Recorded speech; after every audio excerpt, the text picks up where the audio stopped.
Mic check 1, 2, 3, 4, 5, 6, 7, 8, 9, 10. Mic check, mic check. 1, 2, 3, 4, 5, 6, 7, 8. Mic check, mic check.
Good morning. I was about to say good afternoon, Sar, but good morning from the campus of Case Western Reserve University in Cleveland, Ohio, DeSanto Field. Michael Goldberg here with Sar Tsuchi. We're going to bring you today's first round matchup between the Case Western Reserve University Spartans against Grove City. Sar, it's great to be together today. Likewise, Mr. Goldberg. Please call me Michael. So I'm a professor at the university for those that we're meeting for the first time. So we'll dispense formalities and get to soccer. Sar, Case Western Reserve University Spartans coming off a great season. Last year they made it all the way to the finals, losing in the final game. Different squad this year, not as high scoring on offense, but a great defense. What do you expect to see out of the Spartans today? Yeah, and that was one of the big storylines as the season started, is they lost 3 of their 4 starting defenders, but they have been just as good, if not better, in that category, and goalkeeper Maggie Storty has been a big part of that. But this is a really high-powered Grove City offense. They've scored 50 goals on the season, and that's going to be a big storyline to watch in this game. That offense against this Spartan defense, which has proven time and time again to have held strong. Spartans ranked in the top 10, Grove City not ranked, but we were talking today, Grove City returned to the NCAA tournament after being out for 4 years. They did defeat University of Chicago the year after Chicago was runner-up, so there's a little bit of history of some success in the tournament against UAA opponents. Yeah, and this will be another interesting thing to watch today as the Spartans return home 2 games after their first home defeat since they lost to Chicago back in the 2021 NCAA tournament in the Sweet 16. They were defeated by Wash U 2-0, coming off a draw against Carnegie Mellon, and they're trying to get back in the win column today, and they've been successful in opening round games the past couple years in the tournament, so trying to get their momentum back. So the key for the Spartan D will be shutting down midfielder Emma Herman. Emma Herman, the top goal scorer on Grove City in a really amazing year she's had so far. Yeah, 20 goals, 3 assists. Can't talk enough about what she has done on the offensive end. And she'll be helped out by Britta Lagerquist. 6 goals herself, but 10 assists. That's where the offense is going to run through. And the Spartans will have to show off some speed and get back there, defend these strong attacking players. One change in the Spartan lineup, Sydney Schenk entering the starting lineup today for Mackenzie Mueller. Yeah, and Sid Schenk is a great player on the offensive end. She scored her first goal of the season against Penn State Barron on a night game, and she's been a great part of the team chemistry in the middle. So we'll see if there's some sort of tactical change that's being made, if Mackenzie Mueller is going to come in later to try and give her a little bit more of a balanced attack. Mackenzie Mueller more of a speed player, Sid Schenk a little bit more of a finesse player, and it may be something that just fits this Grove City style of defense. We're underway as Carolyn Kachuras passes it back to DePino. Just underway, Case Western Reserve against Grove City. See Grove City starting with a full field sort of press defense, trying to be aggressive. If they can get ahead of the Spartans, that's the situation they'll want to be in, especially against this tough defense. Kachuras with the ball as the Spartans look to go on an early attack. Knocked away by Grove City. There's Rachel Sullivan. She's a 4-year starter at defender. Played in 68 games, very experienced, and is going to be a big player to watch for Grove City defensively. She'll have to be big today. Good takeaway by Jamie Goldfarb, and Goldfarb on the move for the Spartans. Jamie Goldfarb, a talented second-year player. The ball's intercepted, but Kachuras gets it down to DePino. DePino with the right foot. Going to work it out to Alexis Sassower out there at that right wing position. And she's been a great player her first year in the starting lineup this year. Didn't play a whole lot last year, but has done a nice job setting up this offense throughout the course of the season. She's got herself a couple assists. Hartzler tries to play it up front, but the goalkeeper, Lisman, takes it for Grove City. We're just underway here, 43 minutes to go in the first half of round 1 of the NCAA tournament from Cleveland, Ohio, as Kachuras knocks it away. And here comes Kachuras looking for Sid Schenk. Sid with the left foot, and she's going to put it on goal and knock it wide. It's a good attempt for the Spartans, and there's Sid Schenk already getting involved. We talked about in the starting lineup today in the postseason. Courtney Lisman in goal. This is going to be a big number to watch. She's given up 25 goals on the year. That's about 1.3 average per game. It's something the Spartans will have to take advantage of. Again, a team that hasn't been as explosive on the offensive end as they have been in the past couple years. A good play by Chahuras to come up and a fight for the ball. Shama passes it back to Kat. Kat to Anaya. To Goldfarb at midfield. Something else, Anaya Hartzler, too, moving back. We talked about this earlier in the season, into that defensive role, coming off a career where she's now set the program assist record here at Case Western Reserve University. She had the only goal for the Spartans in the national championship, but she's done an exceptional job so far in the defensive end as the Spartans push it forward now. And Couturas has the ball taken away by Grove City, knocked out of bounds. It's Carly Keller, who was a second-team All-PAC selection this year and was an honorable mention in her freshman year a year ago, and she's another big defensive player alongside Sullivan, who will have to be big in that back four. And down in the quarter is Couturas, puts it in the middle and caught there by Lisman. So the Spartans have had the ball in the Grove City end a couple of times. Nothing to show for it yet. Yeah, and you're right. The Spartans have done a nice job possessing, and most of the game so far has been played down on this side of the field. These are the runs the Spartans want to hit. Goldfarb with the ball to Shama. She's going to keep it in, but nobody there. Looks like it went over the end line. It'll be a goal kick for Grove City. And Molly Shama inserted into the starting lineup after Helena Van Bibber was banged up about midway through the season, and Shama's done a great job also in her first year really getting significant minutes. She's a second-year player from Scottsdale, Arizona, and has done a nice job. She's got a couple assists herself as well and scored a goal, her first of her career, earlier this year. Molly with the ball on the left wing and is going to get it in, but knocked away there by the Grove City defense. That's Britta Langerquist with the ball, but it's going to be knocked out. Healy with it across to Rischel. As the Spartans make a little press, Katie Rischel still possessing the ball, double team, now looking for help. Gets it back to Jamie Goldfarb.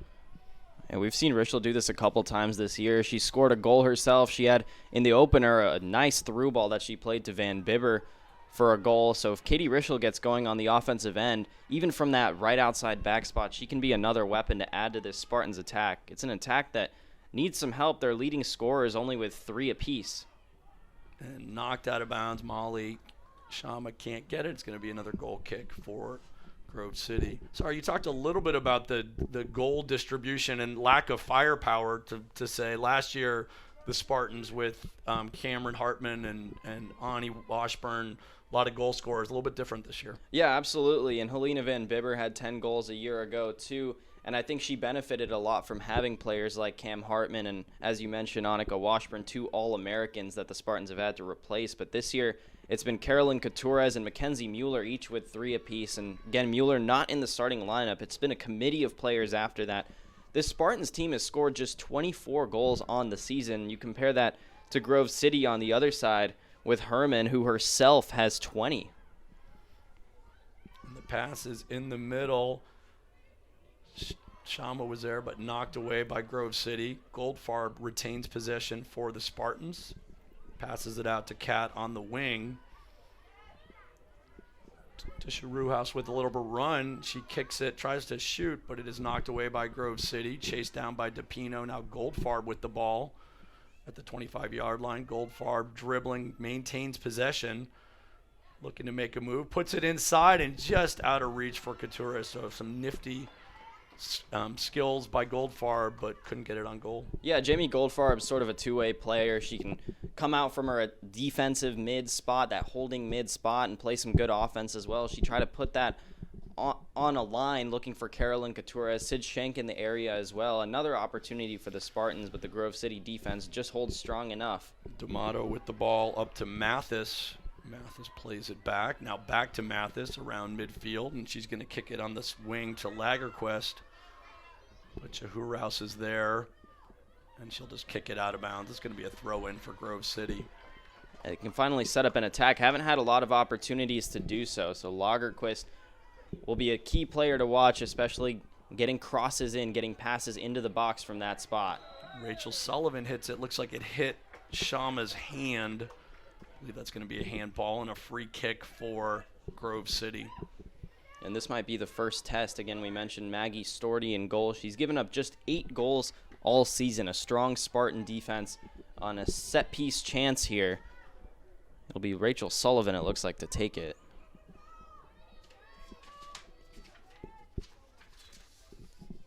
Sullivan puts a right foot on it into the box. Goldfarb knocks it out, and Molly's going to get it and come down the wing as the Spartans look to attack. Sullivan steps up and knocks it out of bounds. That's a huge play from Sullivan, too, because Sid Schenk was making a run down the middle of the field, and Shama would have found her almost undoubtedly. She was unmarked running through the middle of the field, so if Sullivan doesn't make that tackle there, that's likely a one-on-one, Schenk versus the goalkeeper, Lisman. Jamie Goldfarb puts it downfield.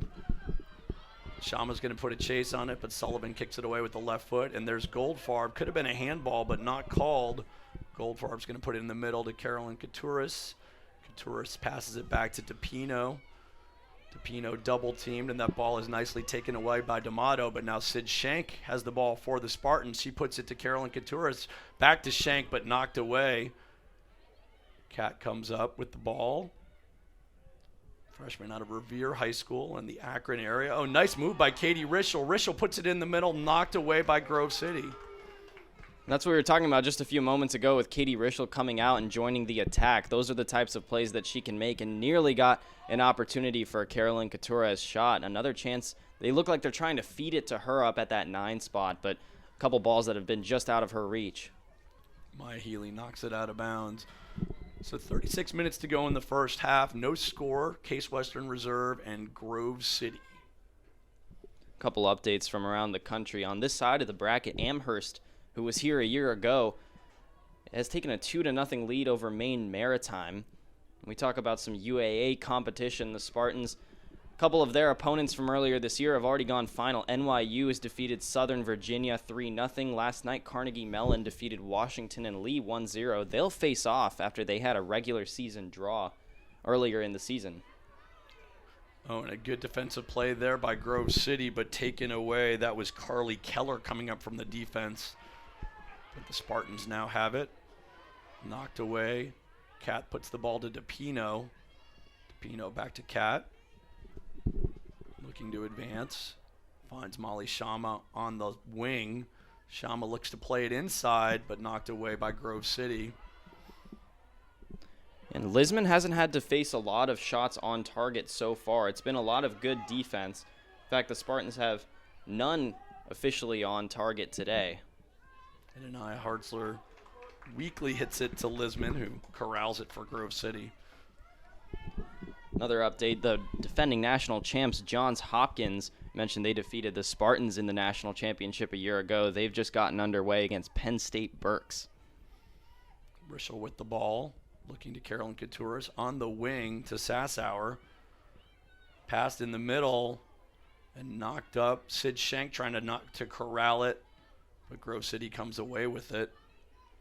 Lagerquist has done a nice job joining the defensive effort today. She's up in that right wing spot for Grove City. You think of her as an offensive player, but she's gotten back to help set up some of these types of counterattacks. Nice play by Healy to come up on Herman. And here's a ball to Shama, kept in bounds. Back to Sydney Schenk. Sydney out of the Chicago area, and that's out of bounds.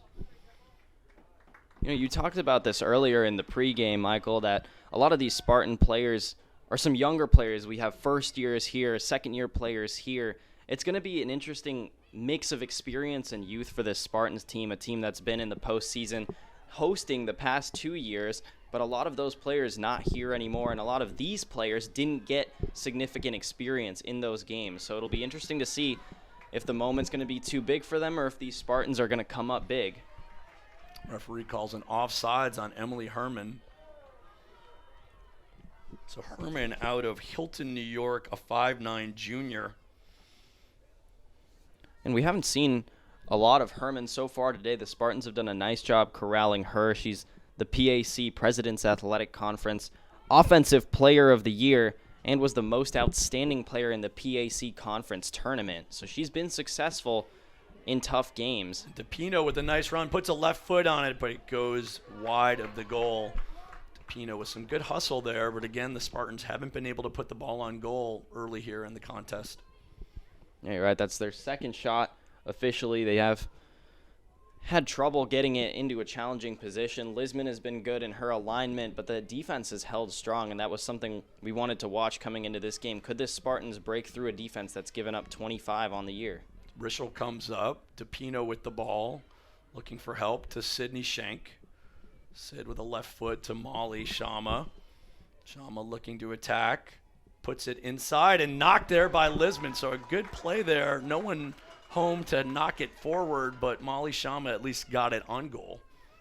Yeah, it's a good attempt by Shama, too. Not a typical angle that you expect to see a shot. Lisman likely playing for a cross or some sort of ball inside and gets the shot to the near post. Lisman did a nice job to react and corral it. Hartzler to Kat with the ball to Carolyn Katuris. Back to Shahuraus. Now CC DePino to Katie Rischel. Katie with the ball to Sassauer. Sassauer looking to make a move, and a good defensive play there, knocked out of bounds by number 22, Carly Keller. And Keller's another defensive player for this Wolverine lineup, and she'll have to be strong against Sassauer, who we mentioned. Oh, has had Sydney a lot of Schenk in success. front, Yeah. a left foot, and it's knocked over the goal. So Sid Schenk puts a left foot on it. Good attempt, and it's going to be the first corner kick for the Spartans. Yeah, and that's the best look the Spartans have had today with Schenk. Rachel Sullivan is the one who jumped up and tipped it out. Those are the type of plays that Grove City wants to avoid seeing from the Spartans, but they've done such a nice job possessing the ball in this area of the field that the Wolverines haven't been able to get them off of it. So corner kick here. Knocked in the air. Header on it, and it goes awry. Looks like that was DePino put a head on it. By the way, shout out to Geraldine Coleman, Sydney Schenk's grandmother. Goes by Busha. Was probably pretty excited about Sid's shot on goal there. Yeah, and again, Sid Schenk has improved every game she's played so far this season in the starting lineup. And it would be a great sight for her if she could get the goal to put them ahead here. Still a 0-0 contest right now with about 30 minutes left in this first half. Jamie gets the ball to Sydney. Now to Molly on the left wing. Shama puts a right foot on it, but no one home, and it goes to the goalkeeper, Lisman. Yeah, I couldn't tell if that was another ball trying to get to Carolyn Katuris in the middle or if that was a long shot, but Lisman's all over that. Katie Rischel with a nice defensive play to DePino at the midfield. DePino with the left foot. Can't get it through, and a nice play there by Sullivan. Yeah, and Sullivan, some of these are just experienced plays. She can't see the runner in behind her, but she's played so much incredible soccer over the last 4 years. She knows where they're trying to get to, and that's why she's one of the top defensive players in this tournament. And Lagerquist will take the throw in. Hartzler has the ball, looking for help, finds it in DePino. DePino with some space, now gets it on the wing to Katie Rischel. Katie looking to make a run to Katuris on the wing to Sassauer. Sassauer's got some room. Passes in the middle to Sid Schenk, and it's knocked away. Strong defense from Erin Venus, a junior from nearby Medina, Ohio. It's her first year as a full-time starter, her first tournament appearance, whatever you want to say, but that was an incredible play and a key and a timely play. That was the key. Sid Schenk coming in, trying to put the Spartans on top, and they needed that. So corner kick for Case Western Reserve University. Oh, and the goalkeeper does a nice job, Lisman, of coming out and grabbing it. And here comes Grove City the other way. Emma Herman with some space. 2 Case suspenders there. Knocked away nicely by the Spartans and then knocked out of bounds. So Katie Rischel was back. Always got to worry there when Emma Herman has the ball with space. Absolutely. With 2 defenders on her, that's probably what the Spartans are going to want to see all day. If they can keep an advantage in numbers when Emma Herman's trying to make runs in, that's what they want. Knocked away by Grove City. Back to Herman. Herman with a nice touch pass to a teammate, but now Kat knocks it up to DePino. DePino to Sydney Schenk. Schenk with the left foot to Molly Shama on the wing. Shama being defended by Sullivan. Takes it down, gets around the defender. Good recovery by Sullivan, and it's going to be out of bounds. Grove City ball.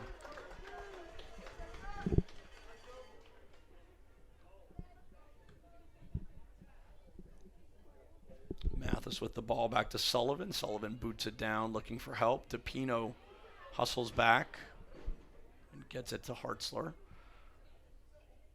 Hartzler pushes it ahead, looking for help. Herman right behind her. Hartzler still with the ball, knocked away, but DePino there for the Spartans. Yeah, Hartzler wanted a foul. She's having a few words with the official down there. That's where Hartzler's comfortable. That's where she's been successful the past couple of years in her career as an attacking mid. So don't be surprised to see her make runs up like that. Oh, and Jamie Folkfarb goes down, and she does get a call. Maybe a little bit of a makeup call there by the referee. Perhaps, yeah, and we might see Hartzler herself take this set-piece opportunity. It's going to be an interesting angle. It's closer to the middle, and we've seen her take a couple long shots this year. But I wouldn't be surprised to try and see a header into Jamie Goldfarb or Maya Healy. And it's not going to be Healy this time. She's back by midfield. So Anaya Hartzler with the ball. Through Goldfarb was the one making the run in and nearly got it to her. And a good head ball by the Case defense by Healy. Now DePino with the ball. DePino looking for help, finds it in Rischel. Rischel making a nice run. Rischel to the middle, knocked away by Grove City. And just sorry, go ahead, sorry. Yeah, I just wanted to mention how we talked about how Herman has been off the ball most of the game outside of right here. The Grove City defense has done a nice job corralling Carolyn Couture as the Spartans are trying to continue to go up top, and she's just not been able to get touches. Oh, and a nice play by Molly Shama. Molly still with the ball, looking for help, gets it into Couturis inside the box. Still knocked around. Sassauer with the ball. She puts a shot at goal. It's good! The Spartans are on the board.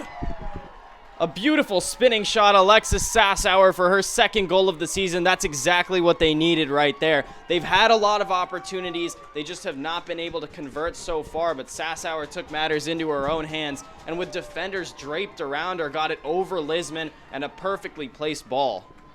You can hear a sigh of relief. There's something about that first goal, Sar. The Spartans had some early chances, but Sassauer with a nice piece of footwork down there, and the Spartans are on the board. Absolutely, and this home crowd, again, they've struggled their past couple games, coming off their last home game, a 2-0 loss to Wash U. Before that, a 1-1 draw, so it's been a little bit of frustration. If the Spartans can get out on top and continue to just put the pressure on this Wolverines team, that sigh of relief will turn into some cheers and some clapping, applause, and whatever you want to call it. But it'll be a lot more festive of an attitude here at DeSanto Field. The Spartans with the ball again. Katie Rischel with it. There was a substitution. Helena Van Bibber comes into the game for Molly Shama. And Van Bibber with the ball right now. Dumps it off to DePino. Nice play there by the defense from Carly Keller. And Van Bibber was huge in last year's tournament. There was a game in the Elite Eight. The Spartans hosted here against William Smith. As they push forward offensively, they were down 2-0. Van Bibber with 2 goals in that game, the first and the third, in a huge comeback effort.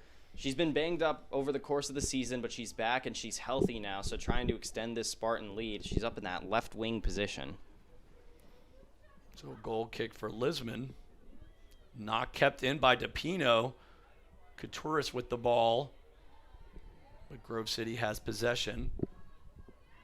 And that's knocked out of bounds. Good defensive play by Rischel. We'll have the throw in.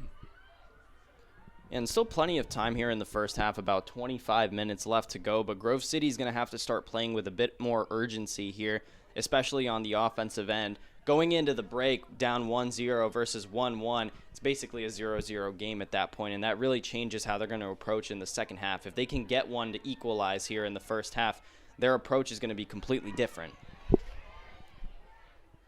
A little bit of a run here as Jamie Goldfarb has the ball. Looking for help. Puts it in the middle. DePino puts a shot on goal. Saved by Lisman.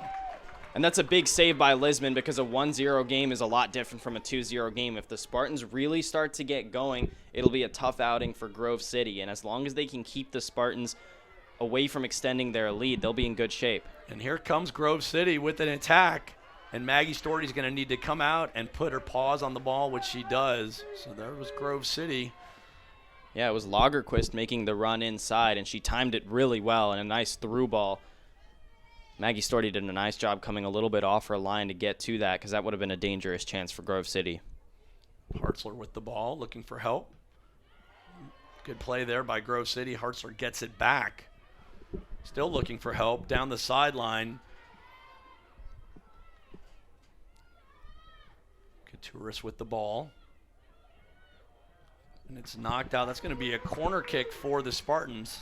So Couturus didn't have much help, but they'll get the corner kick. Yeah, and we've seen a couple so far. Hartzler took the earlier one from this side. She played a high arcing ball. They were trying to get headers off. Now Healy does come into the box along with Goldfarb and others. From the other side, it was Sassauer who played a line drive, and it looks like they might want to go back to that high ball, try and get a header off of it. That seemed to be more successful their first attempt. Anaya's going to do the corner kick. The ball's up in the air. Jamie Goldfarb is there, knocked away. Spartans still trying to keep it in. Almost a handball. And Hartzler puts it, just over the corner. Nice attempt there by Anaya. Beautiful shot, and I thought that was going to arc right into that top corner. It couldn't have been any closer without hitting that crossbar. Hartzler, a nice job getting in to the box for that rebound attempt, and Lisman's got to be taking a big sigh of relief there because the Spartans nearly extended it to 2-0. D'Amato with the ball for Grove City. Now they get it up to Mathis, but knocked away by the Spartans. Looking upfield to Helena. Van Bibber with a nice piece of footwork there to Sid Schenk. Sid going down the field, challenged by Sullivan, and Sullivan with a nice takeaway for Grove City. And here they come the other way. And they go down. They're going to call a trip on the Spartans. Hartzler knocks down Lagerquist. Yeah, and the last set piece chance they had, Sullivan took it. It looks like she'll be the one taking this one as well. It was a ball that got only home to a couple white shirts. So Grove City will try to play this one a little bit farther, I believe. They've got runners on the far post, and that's where it's going to have to go if they want to get a chance on goal here. Rachel Sullivan taking the kick. Get some air under it. And it's in the box. Grove City looking, and Jamie Goldfarb knocks it away. Dangerous situation there for the Spartans. And knocked out of bounds by Van Bibber. Yeah, and I believe it was Natalie Merrick who got her foot on it, and there were a couple other Wolverines in the area. That's a huge play from Jamie Goldfarb to get it out before a shot can come off. And the center is Storty, and Emma Herman almost got a foot on it. Apologizes to Maggie, but a good play by Maggie there. Yeah, and Grove City finally starting to get something going on the offensive end, and a team that, again, we know can score and has scored well in the past, coming off a game where they scored 4 goals against Franciscan. So they've got some momentum. They've got 4 and 3 in their last 2 outings. Anaya with the ball looking for help. And she finds it in Helena Van Bibber. Van Bibber with the ball in front. Sassauer to Couturus. Couturus puts a foot on it, but saved by Lisman. And Couturus will want to have that one back. She actually had a little bit more time. She could have set up that shot. The defenders weren't swarming on her like they probably would have liked to. Grove City's got to be happy that that shot turned out into just a floater. Nice job by Healy to come up and get it to Sid Schenk, who takes a shot in the back. No call. And Grove City comes up. And a nice play by Healy. Here comes the Spartans. Sassauer with the ball on the wing is double teamed, but gets by her defender, puts a foot on it, gets it in the middle, but knocked out. And Grove City gets it upfield to D'Amato. D'Amato with a little bit of space to Megan Mathis on the wing. And they look for Herman, but they overshoot her. Tashura steps up. And now, a nice play by Van Bibber. To Couturus, to DePino. DePino with some space. Looking for Sassauer, but a little bit of a miscommunication, and Lisman comes up and takes it. Yeah, Sassauer hesitated as she was making that run. It looked like she was trying to just get back on sides, and that looked like when she did get there, she had to stop, and it wasn't good enough timing to get that run off. Goldfarb gets it on the wing to Katie Rischel. Rischel, a junior out of the Pittsburgh area. Taken away by Grove City.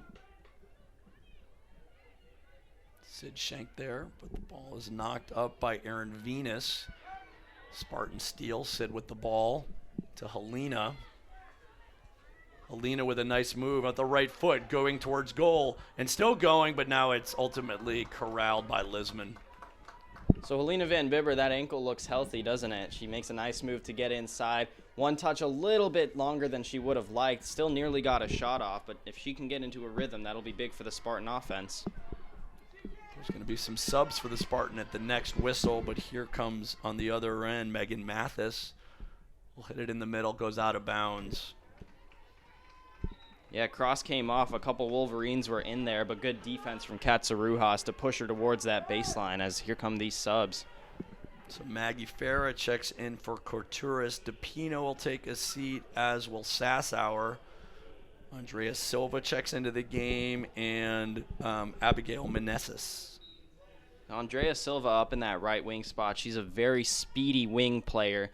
We'll see if they get the ball out to her to start, especially while she's still fresh. And Maggie Farah will come in for Carolyn Couture as a little bit of change of pace in that 9 spot. They've been trying to feed it up there a lot today so far. We'll see if they continue to do so with Farah. And there goes Andrea. There's that speed, but good defense there. Yeah, nice job by Merrick matching that speed stride for stride, getting the ball off of Silva. So no Mackenzie Mueller. I didn't hear anything about an injury, but you have to speculate that maybe there's a reason she wasn't in the lineup today. Yeah, again, she's tied for the most goals on this Spartan team. Her and Couture each with 3 apiece, and she's a very impactful offensive player. So, again, still not sure if we're going to see her in action today, but would be a tough blow if she's not able to go. So, turnover there by the Grove City defense.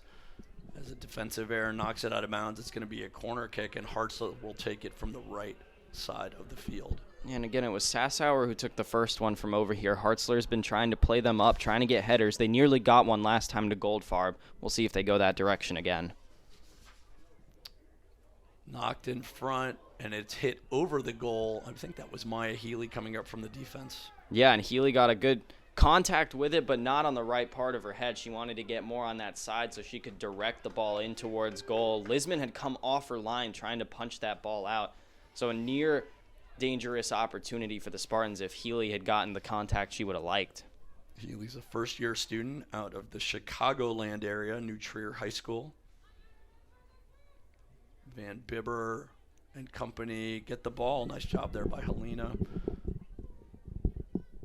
Cat will take it a throw-in for the Spartans. 1-0 score, 15 minutes to go in the first half. Round 1 of the Women's Division III NCAA tournament, live from Cleveland, Ohio. Michael Goldberg and Sar Tucci here. Sid Schenk with the ball. And Sid with a little bit of an error and taken away by Grove City, but taken right back there by Jamie Goldfarb, who's knocked down, no call. Oh, and a little bit of footwork there by Grove City as they look to attack, but knocked away by the Spartans. Cat with the ball. Back to Healy. Yeah, what a battle it's been. Jamie Goldfarb and Britta Lagerquist down on the near side. Here we go on the far side with Katie Rischel going back on the offensive. Katie gets it inside, but Farah can't handle, and now Meneses with the ball. Back to Katie on the wing, knocked out of bounds. It's going to stay Spartan possession.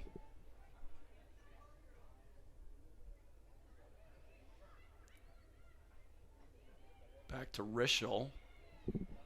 Rischel looking for help. Sid Shank's there. Sid with her back and puts it on goal. Saved by Listman. And they're going to say it's out of bounds. The goalie had stepped over the line. So Sid Shank with 3 shots on goal so far. Yeah, she's had a good outing so far. It's just been inches between her taking a shot on goal versus getting that goal. And another big play by Lisman. This could be an error, though. She did step past that line, but the save was paramount there. So just 14 minutes to go in the first half.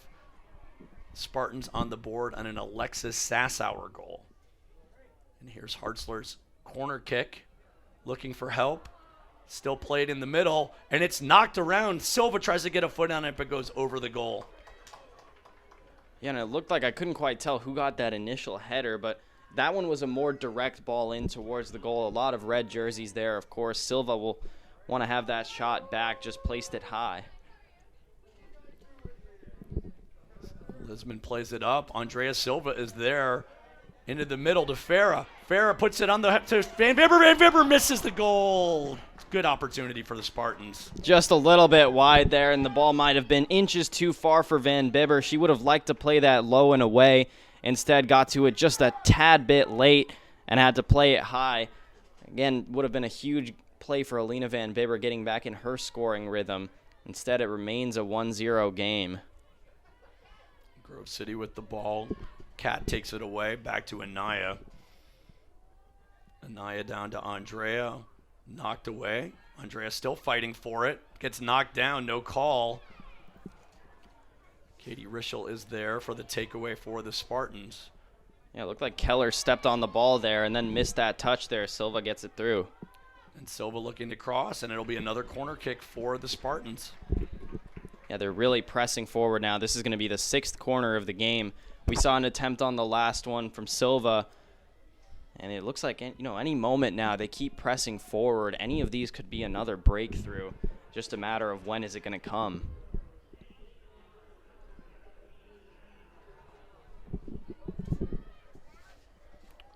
So live from DeSanto Field.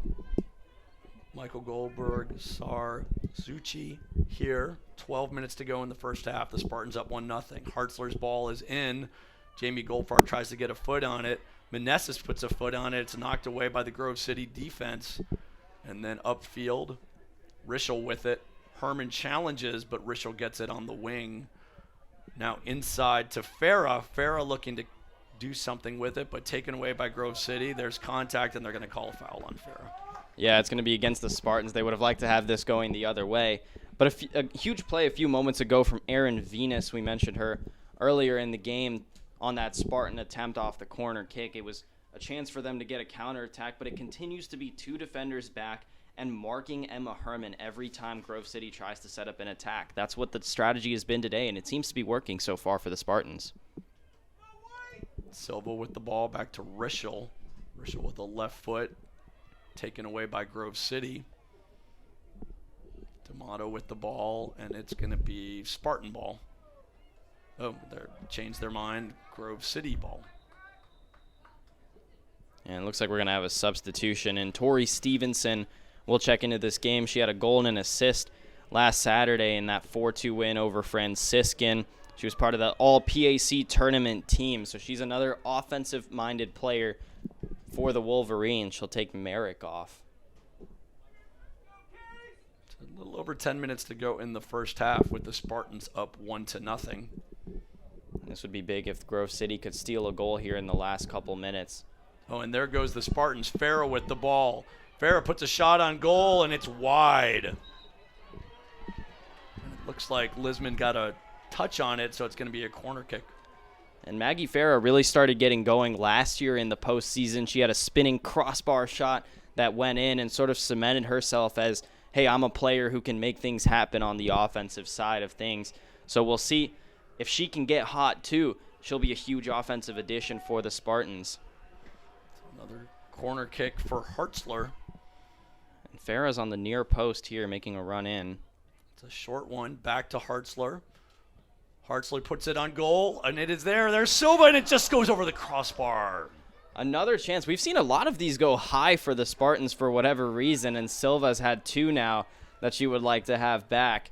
Another good chance, and Grove City's got to be looking at this game, and it's a game where the Spartans have 15 shots. The Wolverines have yet to record 1, and they got to be thinking, hey, we're glad it's 1-0 at this point. If they can get something going on offense and tie this thing up, really changes momentum here. Maggie with the ball to Andrea. Andrea looking, and she knocks it in the middle. Hit up in the air by Grove City. Chased down by the Spartans. Van Bibber put a boot on it. Now it's out. Kat trying to fight for it. Jamie Goldfarb is there. Oh, she gets a forearm shiver and knocked to the ground. Yeah, it's going to draw a foul every time. Might even draw a yellow card. It doesn't look like we're going to get it, however. Head official Aaron Mitchell is all over that. But another set-piece chance for the Spartans as they continue to push forward. Grove City's got their hands full on the defensive side. So Anaya Hartzler at the 30-yard line on this set piece. They're clearing the box. We could see a long shot here, but last time we saw a run-in by Goldfarb. Hartzler puts it on some air under it. Unfortunately, goes away out of bounds. And it looked like they were trying to get it to Goldfarb once again. She was making that run-in along that 8-yard box line, and it was just a little bit too wide for her. Silva was trying to get some cleanup work running in, but just couldn't get to it.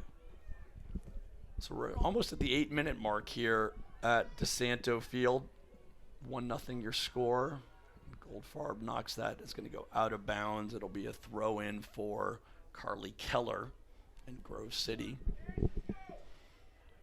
And an update from Amherst, who's added another goal against Maine Maritime.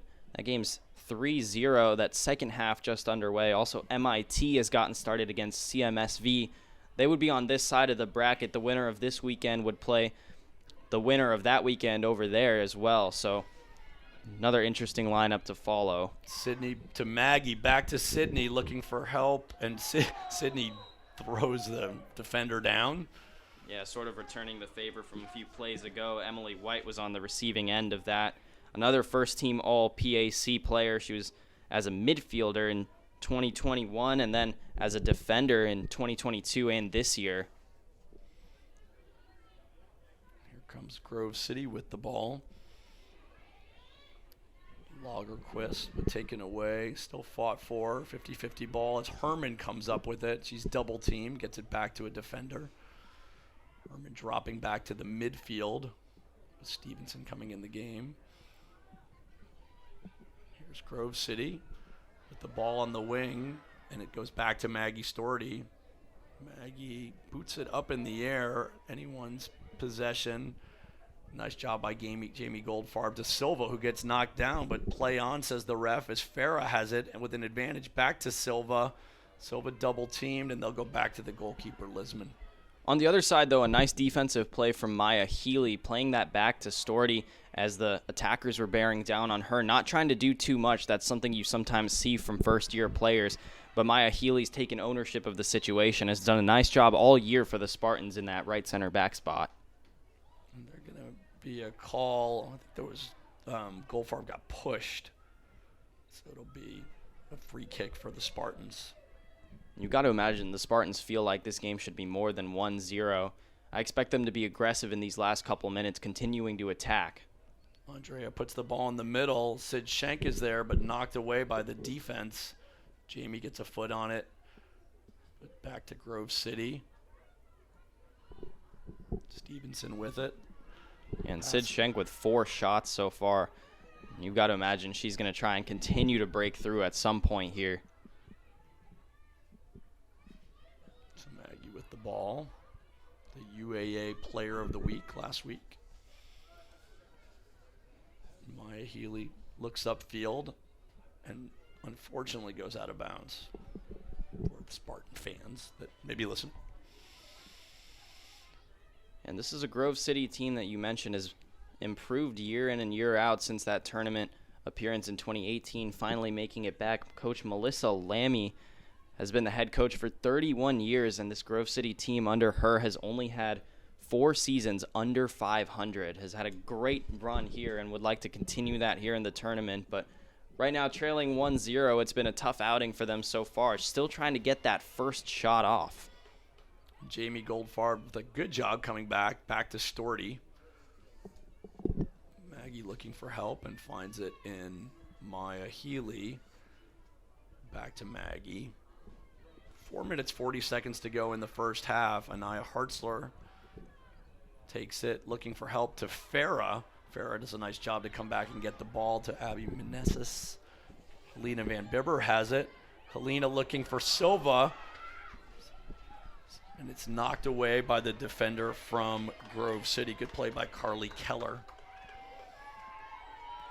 Checking into the game is going to be Avery Ryman. Avery Ryman. Avery's a first-year player out of Livingston, New Jersey. Sid Shank's going to take a seat. Yeah, and with Ryman coming in, it makes me think we may not see Mackenzie Mueller here today. Ryman played in a couple games earlier this season as well, so we'll see if she can get herself on the board in a position where Sid Schenk has been successful so far. Emma Herman with the ball in space. Oh, good play up there by Healy to take it away. Yeah, you're right. A great job coming up to get Herman off the ball. It's what they continued to do all day, and Maya Healy's done a great job marking her in the back end. Stevenson fights with Healy. Goldfarb gets knocked down, and there's going to be a call. Jamie Goldfarb is just such a hustle player. So I guess when you hustle that much and you're there, you're going to get your share of getting knocked to the ground. Yeah, absolutely. She does some knocking around herself, too. More of a defensive-minded player for the Spartans, but she really runs up and down the field. She's a very scrappy player, and certainly one of the players you would think on the scouting report for Grove City is a player that you think, hey, we don't want to face against this player if we don't have to. Avery with the ball inside to Andrea. Andrea back to Abby. And Jamie with the ball. Nice job over her head. Looking for Helena Van Bibber. Helena to Avery with possession. Avery with a shot on goal. Weakly, though, and Listman corrals it. Yeah, so Ryman getting involved in the action. Again, we mentioned that's a position that the Spartans have been successful with the past couple years. It's where Annika Washburn was so successful for 4 years before this, an All-American we mentioned. So that's a spot that if the attacker can get going, especially shooting, then the Spartans are going to be very successful offensively. So that ball is taken away by the defense. Poor throw in there by Cat. And Grove City will maintain possession. This may be their last chance here in the first half. They still have not gotten a shot off and would like to get something going offensively, maybe even try and steal one here before the end of the first half. Mathis back to Sullivan, but taken away by Van Bibber. Farrow with the ball in some space, looking for Andrea. Andrea, with her back to the goal, goes back to Avery and taken away, but Katie Rischel is there. Rischel with the left foot back to Avery on the wing. And that is corralled by Listman. Yeah, cross came in from Meneses. Not a position she usually ends up in, but a lot of off-ball movement going on for the Spartans. Trying to work it in. It's usually Silva who gets it up from that spot. Good head ball by Meneses. Here comes Van Bibber. Van Bibber hits it. It could have been a handball. Avery comes up and takes it, and she places it with the left foot and is knocked away. Good defensive play there by Grove City. She had a choice right there. She could have gone outside to Farah, inside to Van Bibber. She chose to be aggressive and go to Helena on the inside, and the Spartans have shown that time and time again. And they want to continue to do that, especially in a game that they've dominated offensively. No call there as Van Bibber is knocked to the ground. And Healy's going to go back to Maggie Storty. Herman's making a run towards her. Maggie gets it out to Katie Rischel, but here comes Grove City with a takeaway. Grove City with numbers. Oh, and a great play by Healy. She's been phenomenal so far today in her first ever NCAA playoff appearance. And she's been huge keeping Grove City off the board. That was the best look that they've had all day, and Healy single-handedly stopped them. Just 23 seconds to go in the first half. Grove City with the ball, knocked up by Rischel. Silva looking to make a run. Puts the ball inside. Abby with the ball. Hits it out to Van Bibber. She's gonna need to shoot, and now she does, and it's corralled by Listman, and that will do it. Good awareness by Van Bibber. The time was running down, but that'll do it for the first half. So the Spartans with a Sassower goal lead 1-0 here at DeSanto Field on the campus of Case Western University. Michael Goldberg and Sar Zucchi here calling the game for you. We'll take a short timeout, and we'll be back for second half action after this.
Well, welcome back to Case Western Reserve University, DeSanto Field. We are at halftime.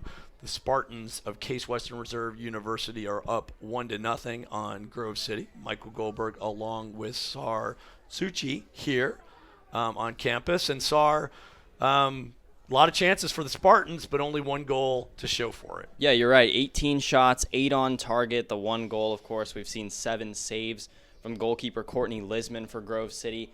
The other thing on the other side for them offensively, they haven't gotten a shot off yet. That was something we talked about in the pregame was, is this Spartan defense going to be able to hold up against this powerful Grove City offense? And they have done exactly that. No opportunities really, maybe besides one that Maya Healy came up and made a great play defensively on. It's been all Spartans so far, and Coach Abby Richter might be even disappointed that the score is only 1-0. So let's take a look at the halftime stats. Anything stick out to you as you look over the stat sheet here? Yeah, the other thing outside of just the shots numbers are the Spartans have had 7 corner kicks. They've gotten a couple saves and they've gotten opportunities off of them, and we've seen chances where the Spartans have taken shots that haven't been on target off of those corners, balls bouncing around, those loose balls in that 8-yard box. And you have to imagine if the Grove City Wolverines keep letting that happen, the Spartans are going to capitalize off of one of those.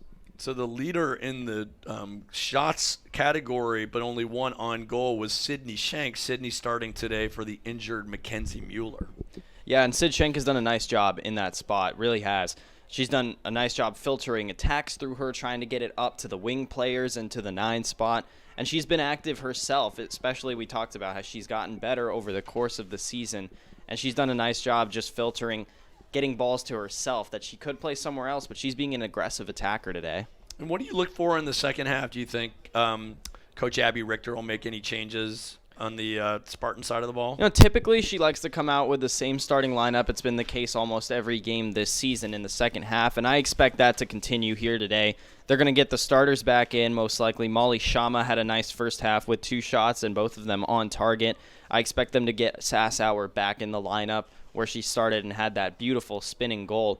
What I'd be more interested to see is on the other side for Coach Lammy, is she going to get more into her lineup? Only one substitution for Grove City in that first half. It was Tori Stevenson, but you know, they have a lot of other talented players that they can go to, offensive and defensive, that can try and keep the Spartans off the ball, and I'll be interested to see if any of those substitutes will come in. So the Spartans possessed the ball 67% of the time in the first half. As Sar mentioned, 18 shots, 8 on target. They had 7 corner kicks. On the other side for Grove City, only 0 shots, 0 corners, 1 offside. So they just didn't really threaten. They had a couple of chances. Maya Healy came up late in the first half to thwart one good attempt they had. But it is surprising to see such an offensively minded team in Grove City get shut down like this today by the Spartans. Absolutely, and if you look at where the Spartans have possessed the ball, it's been on the Grove City half of the field the majority of the time. That's where the game has been played, and if the Spartans continue to dominate in the possession, that's where it's likely going to continue to be played. So, Sar, tell the folks at home, I mean, you've been doing a lot of these games. It's your senior year. What are you studying here at Case Western Reserve? And post-senior year, what do you think? What's next? Yeah, I'm a senior and studying screenwriting and film production here at Case Western Reserve. Graduate in May, looking at some grad school options, looking at job options. I've done an internship, so maybe going back over to NFL Films where I was in the spring. So a lot of options and still a lot of time to see what's going to come next. And what's been, I mean, that is that major, which I know there's some flexibility in creating your own path of study here.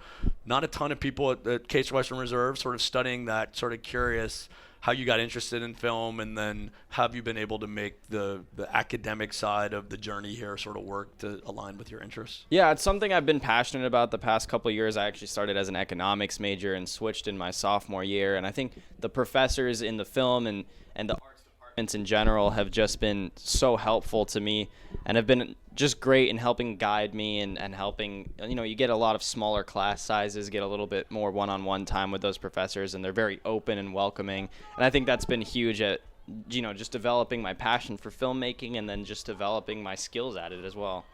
So we are just about to get started. Sar, thanks for sharing that with you. If there's any alums out there listening to this broadcast in the film and entertainment industry. I can vouch for Sar as he heads out into the real world. But yeah, wishing you the best of luck post-graduation. Appreciate it. So Grove City will start with the ball as we are underway here in the second half. Herman kicks the ball on the wing, and here comes Grove City with a little bit of a spurt. And it's Tori Stevenson who will start here in the second half. Mentioned she played the last 17 minutes of the first half. So a little bit of a change in the lineup for the Wolverines coming out. And D'Amato has the ball knocked away, and a throw in for Carly Keller. Healy comes up for the Spartans to Couturis. Keeps it in bounds. Nifty play there to Sassower, but the ball's taken away by Grove City. And they're going to have to play, we mentioned, late in the first half with a little bit more urgency here in the second half. Still need to get that first shot off, and they need to turn it into a goal to keep their season alive. One other change, Sid Shanks starts the second half on the bench. It's Abby Meneses out there, number 9 for the Spartans, as Herman looking to make a run, and a nice play by Hartzler to knock it out. Again, Hartzler moving back into the back four this year, into that defensive spot, that center back spot. And she's just showed so much experience and so much maturity as a defender there, again, in her 5th year here out of Goshen, Indiana. Hartzler with the ball. Grove City has it. They look to put it out front, but it is knocked through the box. Good hustle there by the Spartans and kicked out of bounds. I believe that was by Sassower. And that might be one of the better chances we've seen so far for the Wolverines. Expect them to keep pressing, and if they like the look, continue to go out to the wings and get crosses in. Meneses with a good takeaway, but now Couturis gives it right back. Rischel comes up. Grove City maintains possession, and DePino is there with a takeaway. Now Meneses has it. Tries to kick it upfield, but taken away by Grove City. D'Amato on the wing, but taken away by Rischel. Yeah, Rischel, the only returning defender for the Spartans, and she's been huge so far today, as she has all season. Couturis looking to track it down. Oh, and Abby can't maintain it, and it goes out of bounds to Grove City. Interesting that Sid Shanks is sitting on the bench to start the second half. Yeah, we mentioned she had that good first half with 4 shots, including the one on target. She was very productive in the middle of the field, and it may just be sort of a rest substitution, get her fresh when she comes in later in the second half and maybe try to ice this game. Carly Keller will throw the ball in for Grove City. Knocked away by Sassower. Keller gets a foot on it and retains possession for Grove City. To Aaron Venus in the middle of the field to Herman, but knocked up by Healy. No one home for the Spartans. DePino trying to get it, but knocked up by Sullivan. And Sullivan can't get it on the wing, but now they do get it on the wing as they get it away. But the Spartans get it back. Molly Shama with the ball. Shama working against Sullivan now towards the middle of the field and gets it to Abby. Abby with the left foot to Carolyn. Couturis trying to make a run. Couturis is up, and the goalkeeper has to come put a foot on it. And now Sassower has an open goal, but isn't able to get it on goal. Yeah, she'll want to have that one back. Almost got her second goal of the day. And Lisman, even though she came off her line, they had to try and block that angle, did the best they could, and it forced a high shot. That's about all you can ask for as the Grove City defense, and about as good a job you can do if you're Courtney Lisman to keep the Spartans from extending the lead. Keller with the ball. Sassower pressing to D'Amato. D'Amato working against Rischel. Double team, but knocked out of bounds by Meneses. Up to Herman, to D'Amato. D'Amato with space. Jamie Goldfarb comes to help out. And Couturis making a run. He's able to keep it in bounds. Working against Keller. Now back to Sassower. Sassower puts it towards goal. Hit up in the air and now knocked out. Couturis is going to put a foot on it.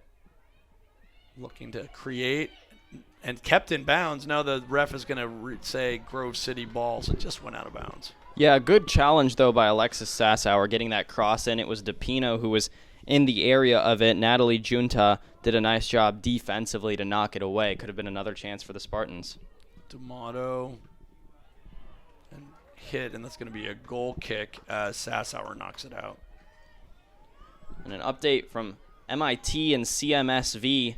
MIT has taken a 1-0 lead. That game's at halftime. So the winner of this weekend, of course, we've got Cortland and John Carroll coming up next. We'll take on the winner of that weekend over there. DePino with the ball back to Abby. To Molly. But Grove City with possession. Mathis with the ball. And Kat steps up to get it, and Carolyn Couturis has it. Double team looking for help. Has it in Abby Meneses. Back to Carolyn. Carolyn with the ball, looking to play it with the right foot. Takes a shot on goal and saved by Lisman. Yeah, another chance for Carolyn Couturis. Again, they went to her a lot early, and she came out at the end of that first half, starting to get back in a rhythm here. That was the 20th shot now for the Spartans, and still just one goal to show for it. Hartzler gets whistled for the foul, and it's going to be a free kick for Grove City.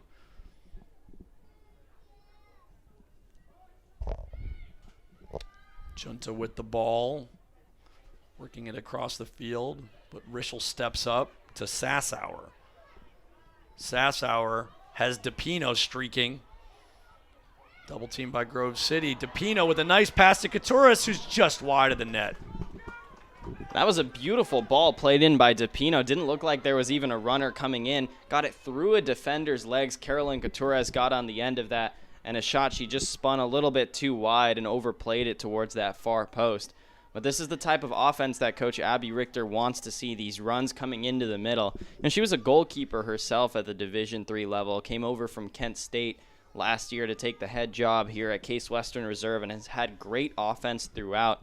When they get runs like these, those are the type of plays with great ball movement and assists that they excel at. Mathis with a nice ball, but knocked away by the Case defense, and now taken away on the other end as they get the ball to D'Amato. D'Amato working against Katie Rischel. Katie gets a foot on it, but back to Grove City it goes to Keller. Cat steps up, but knocked back to Grove City. Much more of an even possession so far here in the second half than in the first half.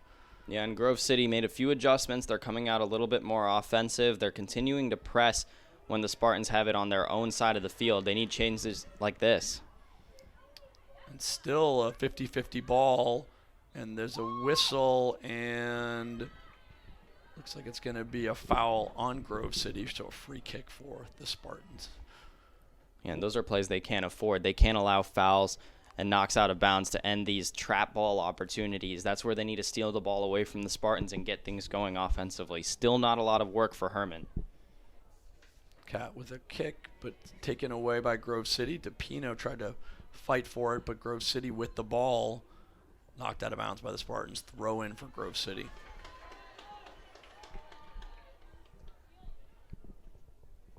And that ball is knocked out of bounds.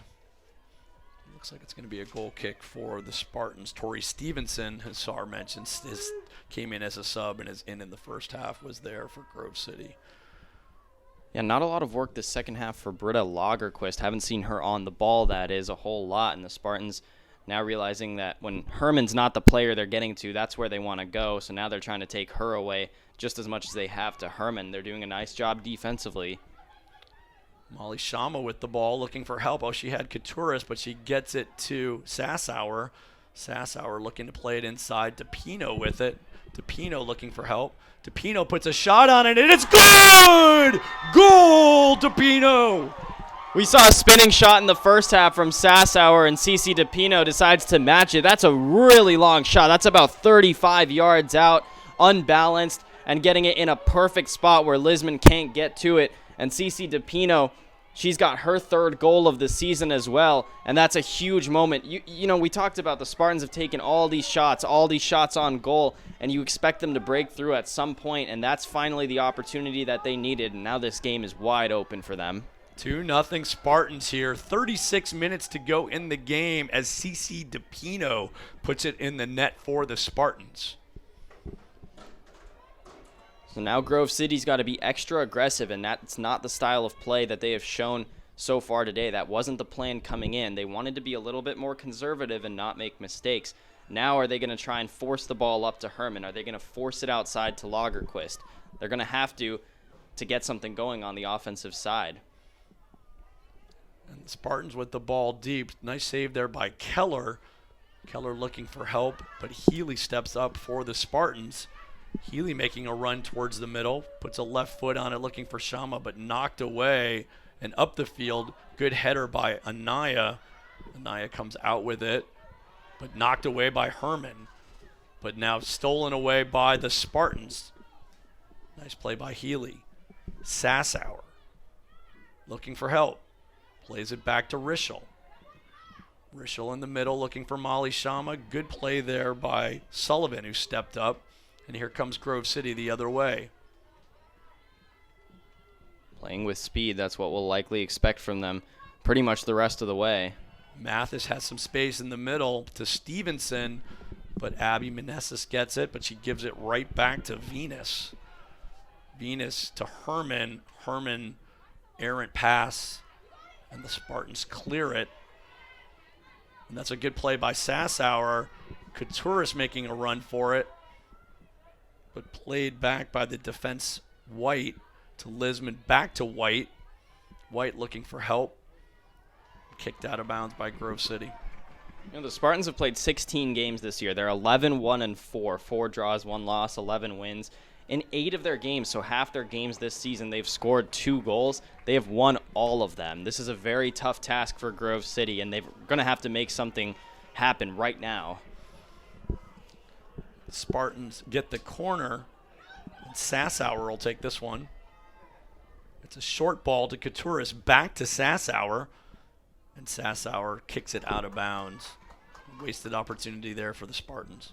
Yeah, and an interesting play, too, because when they got it back to her, she was on her left foot, and that's not her typical shooting foot. So I'm not sure if she was trying to get a ball curling in towards the goal there, or if that was supposed to be a second pass into someone, but not the most challenging opportunity they've had. And here's Sassower. Puts it inside to Sama. Back to Abby Meneses, and it's a wide shot on goal. And it's interesting that that's been the spot where both the Spartan goals have come from today. Long shots outside the box, because those are the hardest shots to make. You've got a long way to go, and you've got to really place that ball on a line where it doesn't go too high and sail on you. And it was Abby Meneses who tried to get on the end of one herself. A good shot, but a little bit too wide. Here comes Sassower down the wing. Keller marking her. And Keller knocks it out of bounds, and it's going to be a goal, or a corner kick. Yeah, it just spun out there at the last second. A tough play if you're Grove City.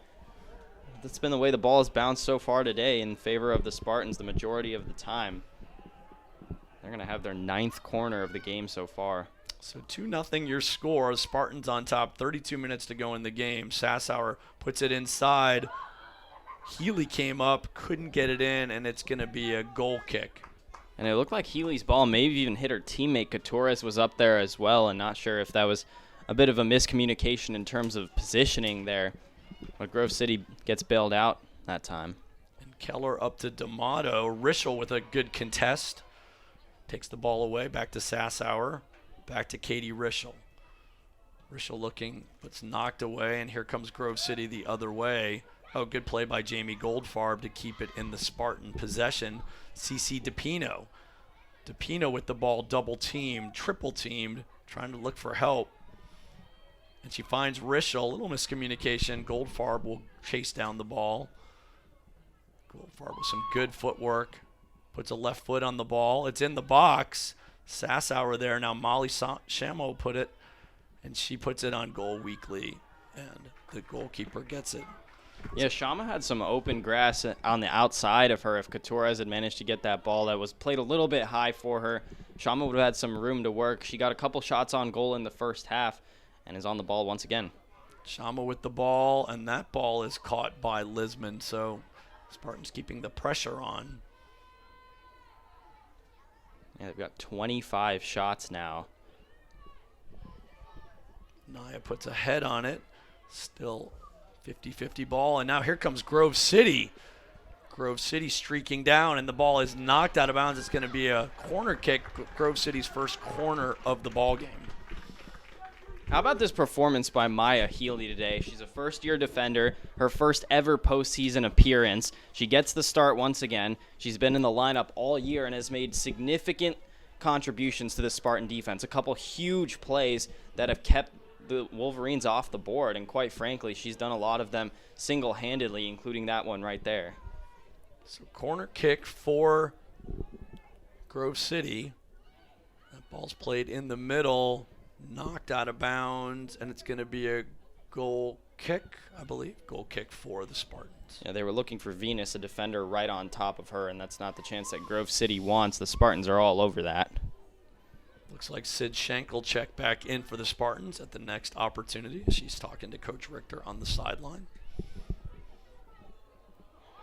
And here comes Molly. Molly with the ball in some space. Molly heading towards the goal with the left foot. Puts it in the middle. Couturis is wide open. Goal! That's the run we talked about just a few moments ago that Molly Shama has been so strong on the outside. It was just 2 minutes ago that they had a play. Shama had some room on the outside of her. This time they do get the ball out to her, and that's the type of play she's able to make. Was inserted into the starting lineup a couple games ago, and Carolyn Couturis does a nice job continuing to pound herself down there in that 8-yard box where she's been unsuccessful scoring all day after a couple shots, and finally they get the breakthrough. They draw Lisman up to the runner. She gets by everyone in the red, and Carolyn Couturis a wide open finish. That's routine for her. 3-0 Spartans. 30 minutes to go in the ball game. Substitutions for the Spartans. Andrea Silva checks back in. Helena Van Bibber checks in.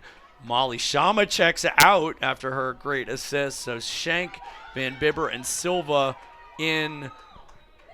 Shama, Meneses, and Sassauer out.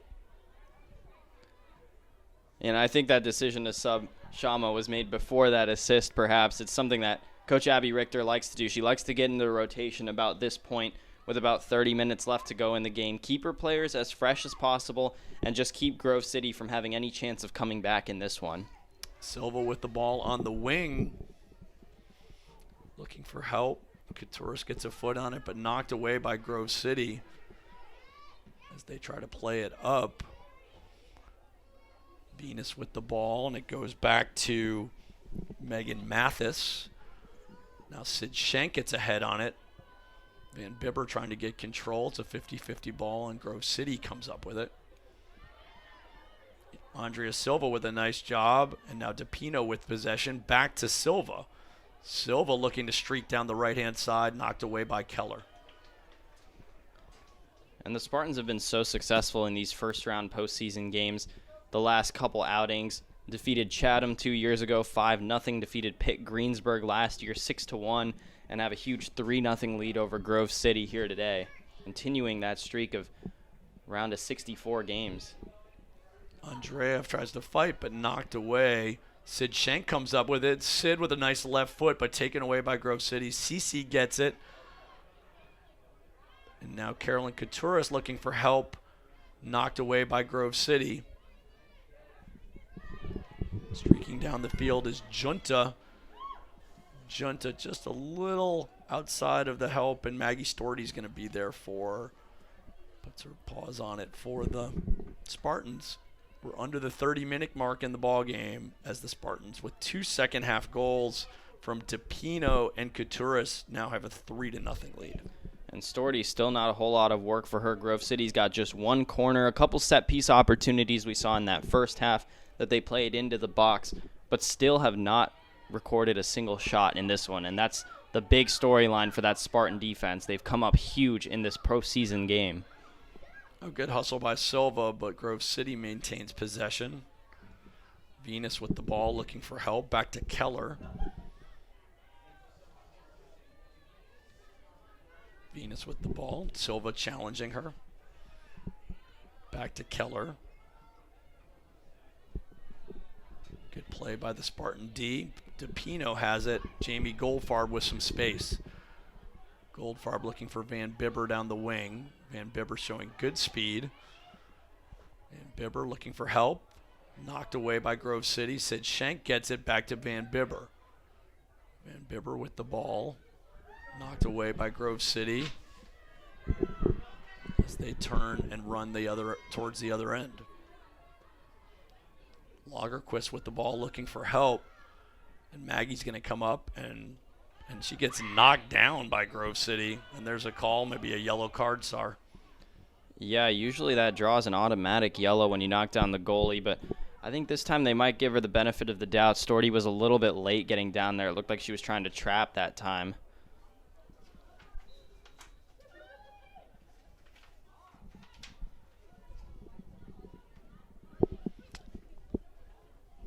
Some subs at the next break. Farrer will check back in, and also Kaylee Bannock, first-year student out of Aurora, Illinois, will see her first action today. And for Grove City as well, they're going to bring Natalie Merrick back in the game. She started for where Tori Stevenson is in right now, so another offensive-minded substitution, just trying to claw themselves back into this game. About 26 minutes left, still plenty of time, but certainly a tall task against this Spartan defense. Sydney Shank looking for Andrea. Andrea trying to chase it down, but Keller beats her to it, and it's going to be a throw-in for Grove City. And here come those subs. CC DePino. Actually, it'll be Couturis who will check out, and at the defensive position, Kat will check out.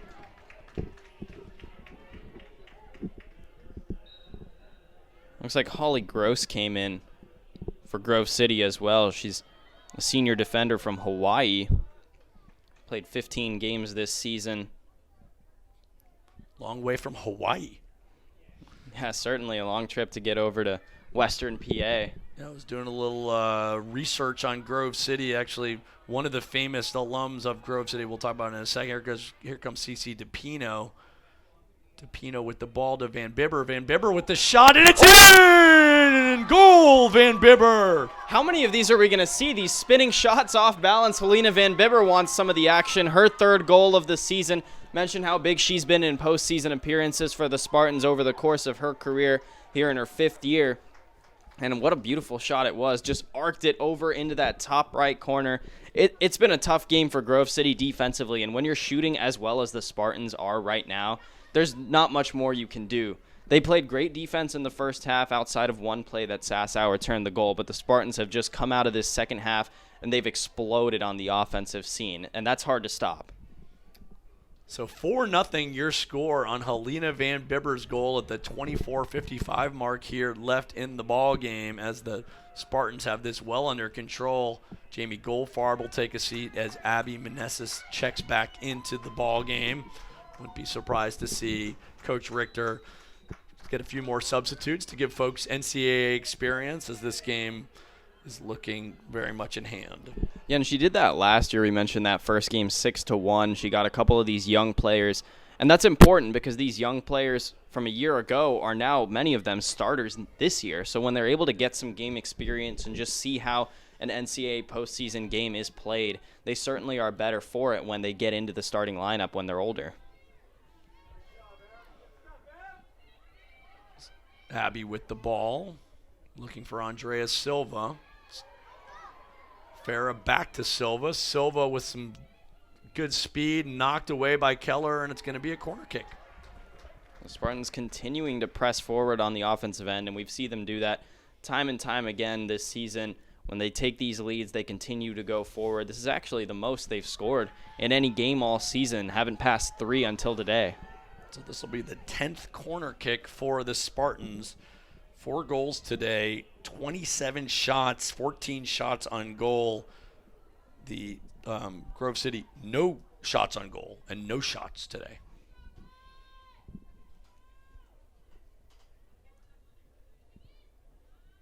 Hartzler taking her time. Good ball in, but knocked away by Grove City. And that's going to be a throw-in for the Spartans. What are some things you think the Spartans can work on kind of coming out of today?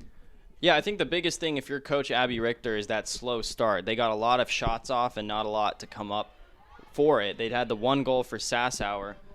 A lot of opportunities, and I think that's one thing that as this tournament continues to go on, a lot of times defenses will continue to get tougher and other offenses will continue to push forward and take their own shots. more so than what Grove City has been able to put together today.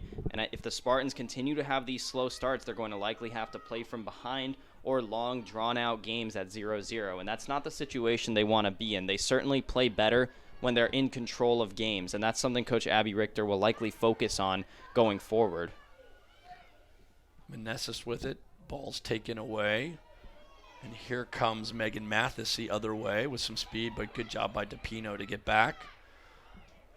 But now taken by Grove City. Natalie Merrick with the ball. Good play there by Abby Meneses. She's looking for help and finds it in DePino. She's got some space. And she gets it up to Farah, but the goalkeeper comes out and makes the play for Grove City. Another thing that'll be interesting, assuming things hold here in this one and the Spartans do advance, they'll take on the winner of Cortland and John Carroll, and I know you'll have that game here afterwards, but the Spartans defeated John Carroll earlier in the season, so it'll be interesting if they see a sort of familiar opponent, a team that's already seen their style of play. Of course, things certainly change from the first game of the season to now, but it'll be interesting if we get a sort of rematch. You know the saying, it's tough to beat a team twice, and that John Carroll team is not going to shy away from this Spartan program. So for those that are not familiar, John Carroll probably only about 7 miles away, a little bit further east, a Jesuit school here in Cleveland. Oh, and there's a play inside, and there's going to be a whistle. I think they're going to whistle Maggie Farah for knocking down White. Yeah, and John Carroll and Case Western Reserve play pretty much every year during that non-conference portion of their schedule. So, again, a very familiar opponent and a John Carroll team that's improved the past couple of years. The Spartans 2 years ago beat them 7-0. This year just 1-0. And they'll face a very tough Cortland team, so that'll be certainly a fun game to watch and for you to call. Looking forward to it. For those that want to spend the entire afternoon with me, I'll be on the call for that game. Beautiful day here in Cleveland, Ohio. It's cool but sunny, which we will take in November. Absolutely. Another update over MIT. The game is tied against CMSV. So they'll take on the winner of that game against the winner of Rowan and Southern Maine. Then the winner of that will face whoever wins out this weekend, assuming the Spartans hold in this one, will face on against the winner of Cortland and John Carroll. Avery Reitman checks back into the game, and Stepino will sit for the last 20 minutes. And a couple more updates from around the country. Amherst is final against Maine Maritime, 5-0. The victory goes to the Mammoths there. Johns Hopkins, the defending national champs, in the 63rd minute, they've taken a 3-0 lead over Penn State Berks. Spartans with the ball. Reitman can't control, but Farah is there, and she's going to play it to Katie Rischel. Katie with the ball. And it's shot on goal. Not good save there by the goalkeeper. That was Maggie Farah. Yeah, and Lisman probably very happy there wasn't a rebound attempt coming off of that. She didn't get a clean catch on that ball, but no Spartans were up in the area, luckily for her. Got a couple more score updates from around the country. TCNJ against JWU Providence, 3-0 over there. And William Smith, who we mentioned the Spartans are familiar with from their game last year, 3-1 over Nazareth. And here goes Emma Herman, her first streak, and a shot on goal goes wide. So Emma Herman, who everyone expected to be streaking, has her first shot of the game. Yeah, Herman, again, we mentioned 20 goals on the season, has been the clear offensive weapon for the Wolverines, and that's her first attempt. It's the first shot of the entire game for Grove City, and we're under 20 minutes left to play. And if that was what you told Coach Abby Richter coming in, I'm sure she would have been elated to hear that. Farah with the ball at the midfield stripe, and there's Silva, stays onside and has the ball working against Keller. Keller knocks it out of bounds, throw in for the Spartans. The Spartans will take their time as they head down to put it in play. It's a busy day for Case Western Reserve University Athletics. SAR, the women's volleyball, which is playing in the third place game. They upset Wash U yesterday and then went down to NYU. They played this morning. And I know you'll be heading to Pittsburgh right after this game. Yeah, football taking on Carnegie Mellon, the season finale in the 37th annual Academic Bowl. played every year between Case Western Reserve and Carnegie Mellon. And why is it called the Academic Bowl? Two, of course, very highly academic schools, academic-minded, and two very reputable schools, and recruit a lot of the same kids, a lot of the same type of student athletes, I should say, who play for both schools. So always an intense game when those two teams face off. I'd love to know the history of the naming. I mean, I know it makes sense. Both schools are very strong academics, but it seems a little snooty to be like, this is a very academic game. All right, here's the Spartans looking to get another shot on goal here. It's played inside. Silva misses the net. And some basketball action today, too, on campus. The final of the Bill Sudek tournament. The Spartans basketball team, number 13 in the country, a huge win last night, and they'll play Eastern in the final of that game. I unfortunately wasn't able to go. Were you able to make it to the game? Yeah, I actually had that game on the call, and it was a great victory for the Spartans, showing why they're number 13 for sure. Topped 100 points to start the season off strong. There's Sid Schenk with the ball, battling. Her grandma would be proud. And there's a ball knocked in the air over the post and out. And Lisman just barely didn't get a hand on that, and that's a good play by her to see that hit the post and go out. It would have been a corner kick for the Spartans. So talk last night, and grad transfers are playing a big role. This is sort of the end of the COVID eligibility, but the Spartan basketball team with 4 new grad transfers playing in the lineup last night. Yeah, actually 5 of them who came in the game, and they've taken full advantage of that extra COVID year of eligibility and the grad transfer, the ability and flexibility that they have with that. And they certainly looked like a team that went to the NCAA tournament the past 2 years as they have, and they looked like they might have been just as good or if not better, despite losing some of their top scorers, rebounders, and defenders. Van Bibber with the ball back to Rischel. Rischel's got an open Spartan just out of reach. And that flag went up at the last second. They're going to call it offsides. Avery Reitman into the game. And I know they unveiled the UAA championship. I know my former student, Mitch Prendergast, who was all UAA and I think player of the year, was back in town last night as well as some of the other former players. Yeah, Mitch Prendergast back in town, an All-American. Cole Frilling and a lot of other those key players who played a big role, especially last year in the tournament run. Was Danny back in town? Danny Frauenheim? I actually didn't see Danny Frauenheim last night. I'm not sure if he was in the stands and I missed him, but didn't see him as part of that unveiling. Cool.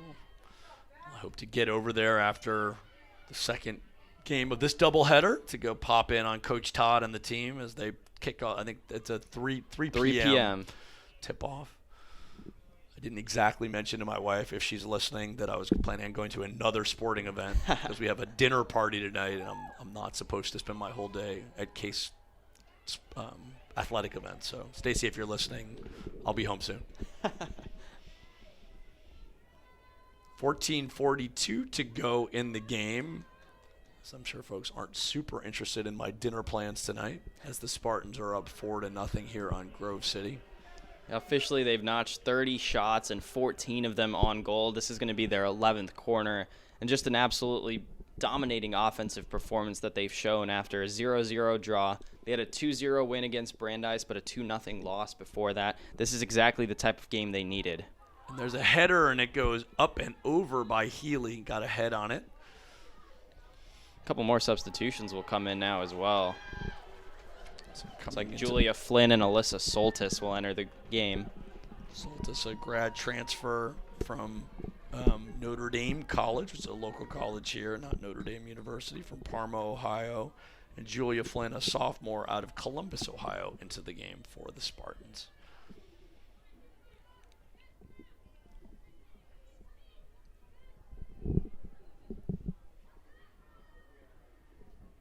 So what was the biggest transition for you, Sar, coming from Arizona to spend your 4 years in Cleveland? Certainly goes without saying, the weather, the snow. One thing, driving in the snow is something I had to do for the first time when I came up here. Driving on ice certainly slid and finally had to figure that part out, so certainly a tough adjustment there.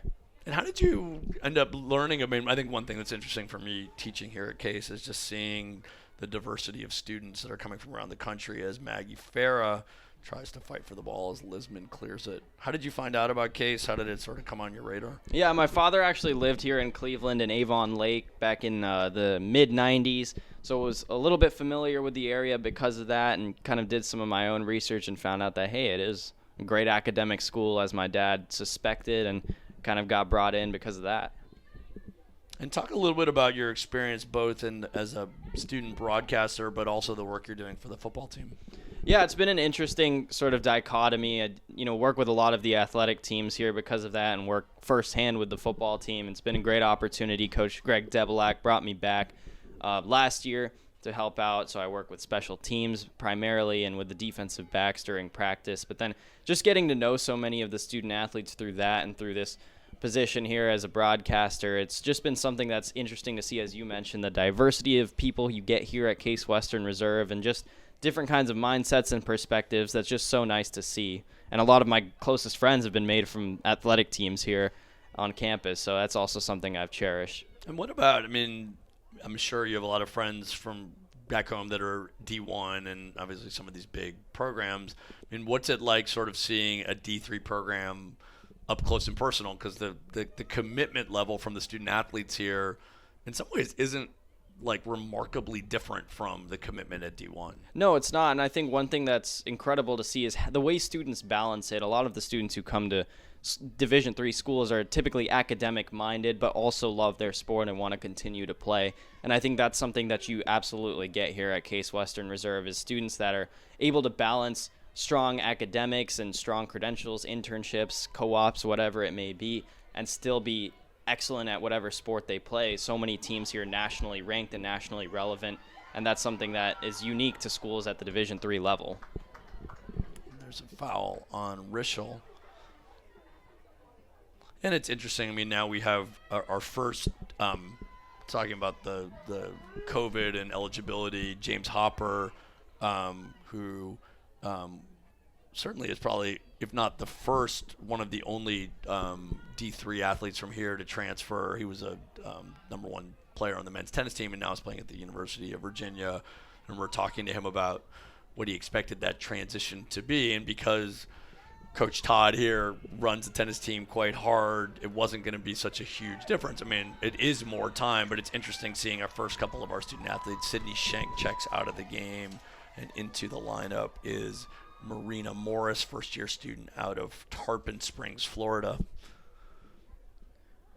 Yeah, and certainly an interesting transition, talk about D3 to D1. And I think it's something that a lot of people don't realize until you get close with a D3 program, is the time commitment really isn't that much different, and these athletes love the sport just the same. A lot of times it's just, I'm a second slower, I'm an inch shorter, or whatever it may be, but it's, like I said, a lot about academics and a lot about just wanting to be good at everything you do. Not that you don't see that at the Division I level, but it's something that oftentimes is unique to student athletes who do end up going D3. And I think that commitment level, as you say, I've been fortunate to teach a lot of student athletes here. And in many ways, I often say that the best students to have in class, and whether they're student athletes or in the orchestra or on the robotics team, like the busier the student, the better. Because I think time management skills, obviously you can probably attest to this, and how busy you are. I think the students that are busy, and student athletes obviously fall in this category, have really good time management skills. I've heard that. I've heard a lot of students who actually perform better in school during the season because their routine is a little bit more organized, as you mentioned, which is always something that's interesting to hear, and certainly something that a lot of former teammates and friends that I've had have attested to. It was funny, I remember earlier this year, my daughter's a junior at Duke, and I think Duke upset Clemson, and their quarterback, Riley Leonard, after the game was like, hey, can I get an extension? My favorite was sort of a back and forth. He hadn't asked his professor before the game. It was more tongue-in-cheek. But, I think communication is often really good between busy student athletes and when they've got to miss classes or need extension. But, in general, I find that the student athletes are not the ones that I'm chasing down for their work. It's often other students that are less busy that don't seem to turn in their assignments. Yeah, I think certainly student athletes, especially at a school like Case Western Reserve or like Grove City, these high academic institutions are certainly academically focused and inclined, and it's a big part of why they're successful both on and off the field. Talk about the UAA. It really is sort of special group, and you're heading to CMU today for the Academic Bowl. I think it's a really interesting conference because of the strong academics and strong athletics, and also strong research, which is something that a school like Carnegie Mellon and a school like Case both have really great research. Yeah, and you talk about in women's soccer, the national tournament features 6 UA8 teams, and of course all very high academic institutions, including WashU, who ended up winning the conference this year. Carnegie Mellon and NYU have advanced to the next round of the playoffs and will face off against each other. And that ball is knocked out of bounds, and it's going to be a corner, the second corner of the day for Grove City. It's interesting. Another conference that has quite a few teams in this tournament is the NESCAC, so Amherst, Williams, Wesleyan, Tufts. Also very strong academic schools. I also have a daughter at Tufts, so I'm very familiar with that school and that conference. And you talk about Johns Hopkins was the national champion a year ago. Johns Hopkins versus Case Western Reserve, certainly a high academic matchup. Oh, and there's a goal, late goal, up in the air for Grove City. I believe that was, not sure if that was Emma Herman. Maggie Storty is not going to be happy about that. I know how much Maggie likes that clean sheet. Yeah, certainly the clean sheet, the shutout would have been the goal here today for the Spartans, and with 7.5 minutes to go, not the play they wanted to give up. And really only on the third shot rather, by Grove City, and they finally get a breakthrough. So it's something maybe the Spartans will want to clean up is, hey, are we getting, was it because we got tired at the end of the game? Was it because we lost focus at the end of the game? And that's something they can't afford to have happen as the tournament continues. But certainly don't want to take away from how well they've played the rest of the game and how much they've caused Grove City some fits on the offensive end. But certainly a nice play to get on the board for the Wolverines. Natalie Merrick with her first goal of this tournament. And here comes the Spartans the other way, looking to get one back, but it's going to be an offsides call on the Spartans. So I'm lucky to have Maggie as Storty, the goalkeeper, as an intern of mine at the Veal Institute, and so we talk about entrepreneurship and we talk about sports, and I know she takes a lot of pride in Spartan athletics, and we do talk about the clean sheet. You just can't help it. Obviously she's going to be thrilled about a win, but she likes her shutouts. Absolutely, but assuming things hold, she'll have another chance tomorrow as the Spartans continue in the playoffs. Again, we'll take on the winner of John Carroll and Cortland. They got the shutout, the clean sheet against John Carroll earlier this year, so not sure if she might be hoping to face a familiar opponent or if she wants the new challenge. But, last week, that 0-0 game against Carnegie Mellon, one of the top teams in the country, she was thrilled to have that clean sheet and got the UAA Athlete of the Week honor to go with it. And that's the type of attitude she has and that this team has, is they want to be perfect at everything they do, and that's part of why they're so successful. And here's a pass in front, and there's going to be a shot on goal knocked in is there an offsides call? Offsides call. Yeah, and it was just on that second touch, so it looked like Flynn was clean, but Maggie Farah, when she got that rebound tap that hit Lisman and then bounced over to her, that's what the offside call came on. It's a tough play to make because it looked like that ball was going to just, kind of spin out away from that far post. So Farah did all she could, but the flag didn't go in her favor that time. So just 5 minutes to go, a little over 5 minutes to go in the ball game. It's 4-1 is your score, as Grove City scored a few minutes ago to get on the board. Lots of substitutes in for the Spartans. Maggie Farah with the ball to Flynn. Flynn turns it over.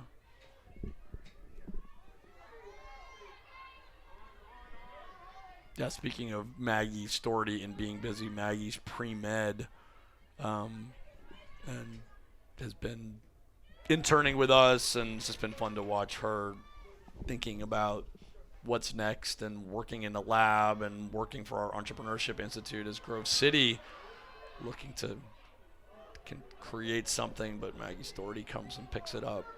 So yeah, it's just been, we do a lot of things on campus. As you know, there's many ways to get involved. We run an Entrepreneurship Institute, and we hire students. So Sydney Shank, number 21, was one of our students. And actually, Sydney participated in a fellowship that we have called the Veal Snyder Fellows, which she actually got to travel with us to San Francisco last year and out into Barcelona as part of our fellowship. It's interesting, very challenging for student athletes to participate in some of these things because just of time and practice, but I always enjoy having student athletes involved in what we do.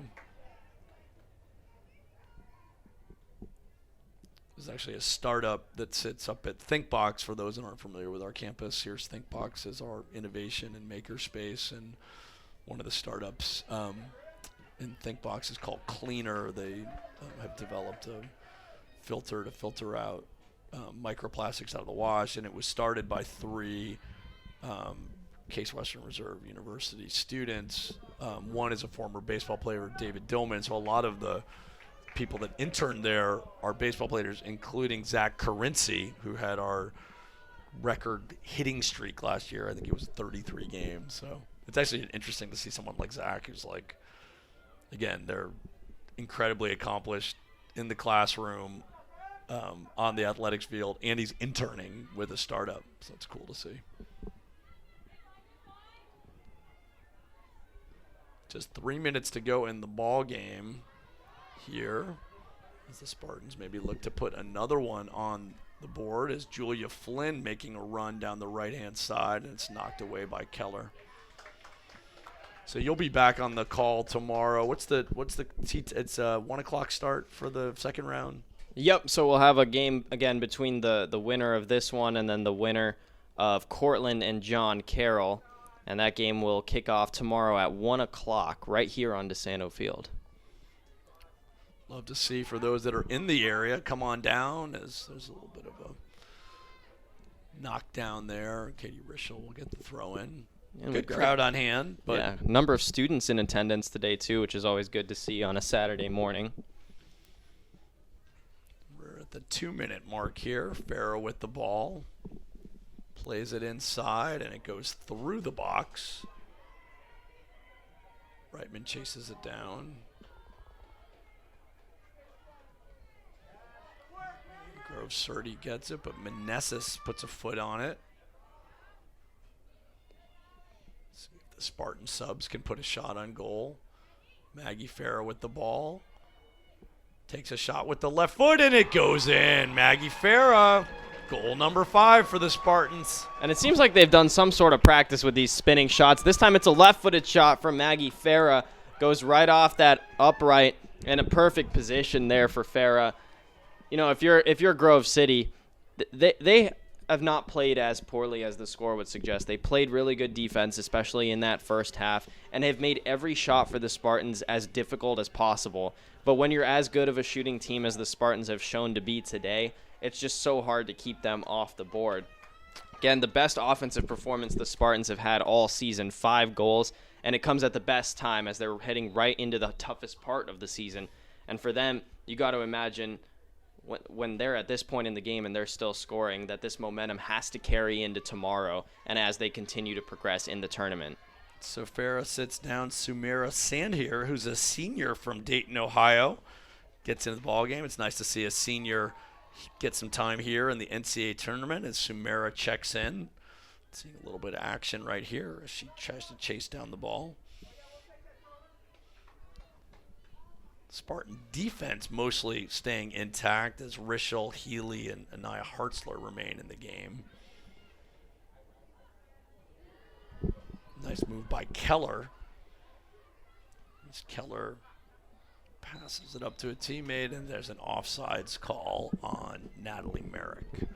So under a minute to go, 5-1 your score here as the Spartans will advance to the second round of the NCAA tournament. And again, a 1 o'clock kickoff tomorrow between the Spartans and then whoever wins between John Carroll and Cortland, and that should be a very good game, too, between those two really good programs. Out of bounds. Looks like the John Carroll and Cortland teams are getting together. I'm not sure how much time there'll be in between games, but for those that want to stay tuned for the second game, we'll have it right here on this network. People often ask, like, what station are we on? We're just on athletics.case.edu. on the internet. Well, That'll do it. So final score here at DeSanto Field on the campus of Case Western Reserve University. Your Spartans 5, Grove City 1. Sar, it was such a pleasure to do the game. I know you're heading to Pittsburgh. Good luck to Spartan football, and I'll be listening to the broadcast tomorrow, and hope we get to do another game, maybe Absolutely. as the Spartans keep running. Yeah, thank you. It's been fun. So with that, Michael Goldberg along with Zar Tsuchi bringing you Spartan win 5-1.